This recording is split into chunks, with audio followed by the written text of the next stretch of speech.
Jonathan Yardley in New York, wrapping up MLSsoccer.com's coverage of the 2015 MLS SuperDraft presented by Adidas. 84 picks in the book, including 42 made by conference call on Tuesday.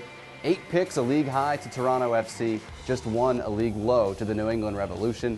Those picks came from Division 1, Division 2, Division 3, NAIA ball, and even a youth international with Junior Hoylett from Canada. Now the obvious question at the end of a draft is who won the draft? And obviously we're not going to be able to answer that question with any certainty for a couple of years. But my pick right now, the last day of the draft, is Orlando City. Of course, it's the easy one. They had the #1 pick, and they used it on the most MLS-ready player available, UConn forward Kyle Larin, who's with the Canadian youth national teams in Jamaica. They picked up another player who's in Jamaica in U.S. under-20 international, Connor Donovan, a freshman from North Carolina State. Bit of a longer-term project, but good upside for him. And in the second round, they picked up Akil Barrett, tricky winger, one of the most exciting players we saw at the Combine. So a good first day for Orlando City. They added goalkeeper Earl Edwards and forward Sidney Rivera on Tuesday. Our second question, who had the shrewdest move organizationally in the draft? Seattle would be one option, trading up to get Christian Roldan after he dropped in the first round. But I'm going to go with the Columbus Crew, dropping from number 14 to number 19 in the first round, getting one of the center backs they coveted, Sergio Campbell from UConn, and picking up a versatile outside back in Chris Clute, a proven MLS performer, in the trade with the Colorado Rapids.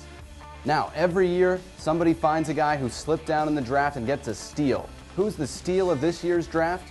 For my money, it's Boyd Okuwanu, the North Carolina defender, slipped into the second round where Real Salt Lake grabbed him. I like him because he's mature, he's played with the U.S. under-17s, the U.S. under-20s.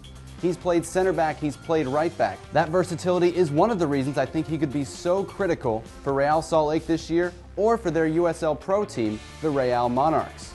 Real Salt Lake also picked up 2 potentially useful pieces, maybe at the USL Pro level, on Tuesday in Jordan Morel, the defender from Syracuse, and Lucas Baldin, midfielder from USF. So the draft wraps up, and you want to know what is the big takeaway from this draft. Obviously, as I said earlier, we're going to know more in a couple of years. But right now, my takeaway is the impact the USL Pro partnership is having on MLS teams. 8 MLS teams now have standalone USL Pro clubs, and you could see that playing into teams' thinking in the second, third, and fourth rounds. They were drafting players who maybe can't help them this year, but in 2 years, after regular games at a lower level, they'll be ready. Yes, they'll be a little bit older, but they're going to be able to step straight into the lineup then, thanks to that regular experience in USL Pro.